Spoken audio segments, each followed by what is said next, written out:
Well, hi everybody, Bill here. Today we're going to take out the Tarter Landscape Rake and let you know how it impacts your daily lives. Well, thanks for joining me for another video, everybody. I sure appreciate you taking time out of your busy lives.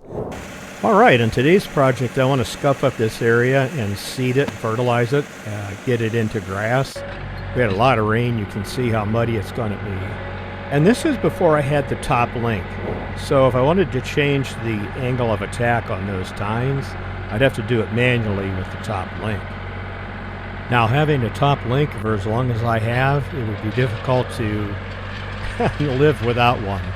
It just gives you such a versatility of changing the angle of your implements, and it just puts your implements like on steroids. So if you haven't bought one yet, I suggest and highly recommend looking into a hydraulic top link. Hey, let's take a look at some specs now. It says that this landscape rake is good for a tractor with horsepower between 19 and 45 horsepower. So it's perfect for the 1025, the 2038. I've got videos of it being used on both those tractors. It's a Cat 1 hitch. The rake width is 72 inches wide. It's 14.5 inches high. It has 36 teeth or tines.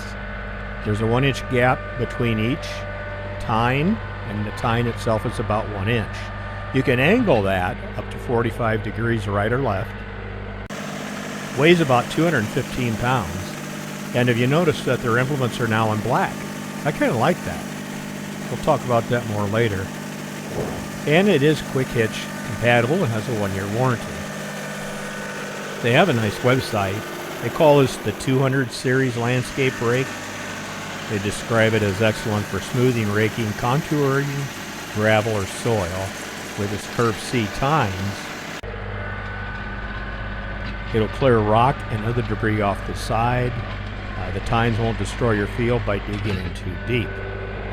And that's one thing I like about this. You notice it's just scuffing up that ground so I can get my seed and fertilizer on it. And then I'll run over it and attach it to the ground firmly. But it's really doing a nice job of scuffing up this dirt for seeding. Impressive. Hey, let's get some shout outs here while we watch this. Mark checked in from North Carolina. He's going to start using his soil pulverizer that he received. And then R3 Dog 700. He's considering a soil pulverizer after watching our video. Michael checked in from Dillsburg, Pennsylvania. Southern Idaho checked in from Burley, Idaho. And Bill checked in from Eastern Tennessee. He's considering an everything attachment land plane. And Edward, you will not regret that. Everything attachments is pretty high quality. Hey, and Mark checked in. He's from Poland. And he let me know he's living in Oslo, Norway, and he's saving up for a new 2038. Show me the money! Good luck with that, Merrick. Wish you the best of luck. And I respond to everybody that checks in. Just let me know where you're watching from, and I'd love to get you on a shout-out. Appreciate your support, everybody. Please consider subscribing, and if you've enjoyed this or got some entertainment out of it, please give me a thumbs up.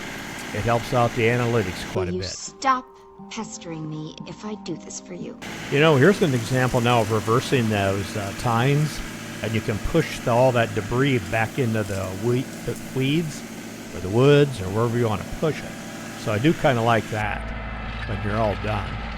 Now we're going to go out onto the trails and some other areas where I've used it. One thing I haven't talked about yet is when you're reaching into the woods and you're pulling out wood and other debris, it's kind of nice to not be doing that by hand and be surprised by a snake or some other critter. Snakes. So I really like the landscape for that type of work.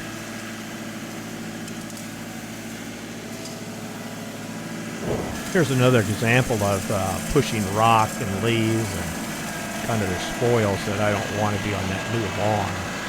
Push it back here and out of sight. And it sure works really well.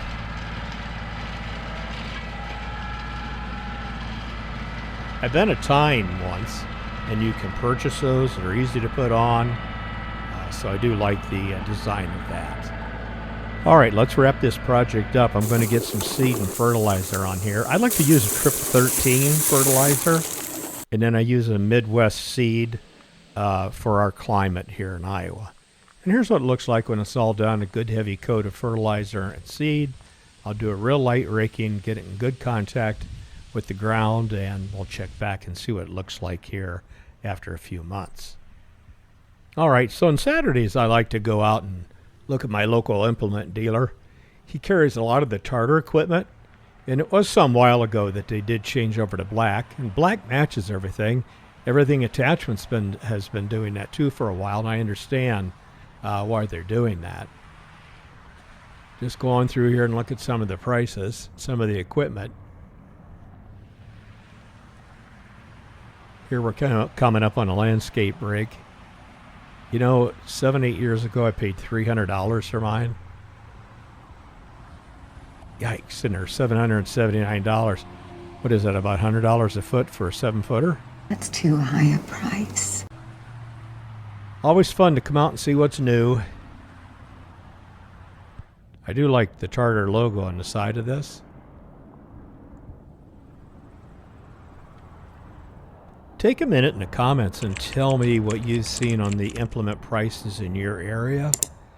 Have you bought something 3-5 years ago, and what is it selling for now? Money spending's good. Be interesting for everyone to learn what around the country and around the world. We have viewers in Australia and Canada. Canada, nice. Germany. So let me know what you're paying for on implements over there.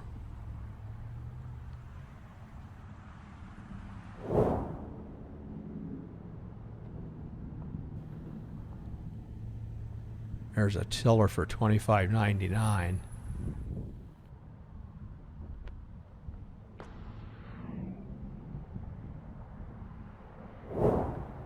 Oh, there's a set of forks.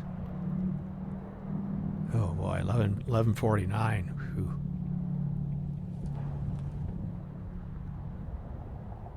Yeah, I'm so happy that I bought everything that I did purchase 7-8 years ago. Now, I have posted quite a few videos in the description below that shows you my implements on the 1025 and the 2038. So be sure and take a look at that if you have either tractor. Now, about 3 miles from this dealer, there's another dealer that carries King Cutter. And so maybe we'll go over there on a field trip one of these days. So if you want a contest and you could pick anything out of this lot, what would you take? I want all of it. Of course we all do. I want to groom up my driveway a little bit now after we have the lawn project done. So it's kind of nice to just be able to drag and fill in the rain ruts and so on. So let's take a look at how that works for us. I'm going to put a link to my hydraulic top link in the description too. If you want to watch that or learn more about that, it's fun to watch these older videos when they didn't have the top link and how much more useful it is with that attachment, accessory, I guess you'd call it. And the warning or the manufacturer's label in here says, be very careful backing up. I think they even say don't back up because you'll bend that tine so quick.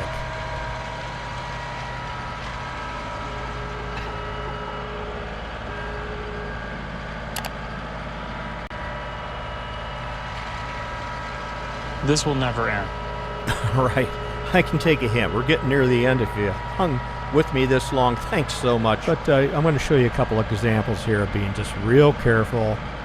Just very lightly, I'm going to take the top off this gravel and not bend anything up. So with a little practice, you can do it. Just be careful and aware of what may or may not happen. But it's a very versatile tool, isn't it? It dresses up a driveway real quick. I sure like it for that. All right, before we end today, I want to take you around to a few older videos. I'll be brief.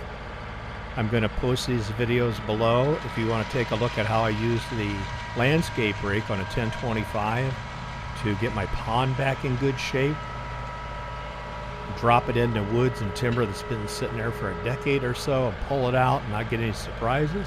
Take a look at that video. Here's how the pond turned out when I was all done. The grass came in really well. Here's another cleanup project. I put some light bases in for some security cameras so the concrete spoils. I just raked them all up into a pile, and then I took the bucket and hauled them away to where I wanted to bury them.